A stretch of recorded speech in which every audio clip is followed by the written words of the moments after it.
चावला साहब, आपने जो रिकमेंडेशंस दी हैं हर साल की तरह इस बार भी रिकमेंडेशन में डेफिनेटली आपने इसको शामिल किया है कि एनी इनकम जो जनरेट हो रही है वो उसके ऊपर irrespective होना of the चाहिए। source जी हाँ।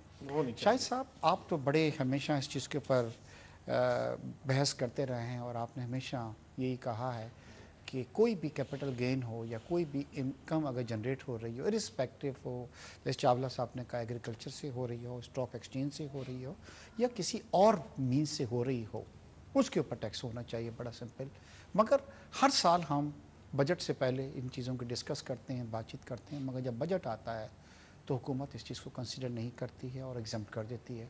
जैसे लास्ट ईयर भी देखा गया कि FPCCI बड़ी वोकल थी इस चीज़ के ऊपर कि स्टॉक एक्सचेंज के अंदर भी जो कैपिटल गेन हो रहा है उसको टैक्सेबल होना चाहिए, मगर क्या हुआ जब वो आया तो उनको एग्जम्पशन दे दी गई।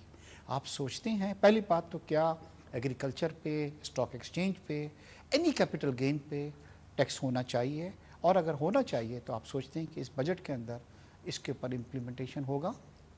शुक्रिया बेग साहब।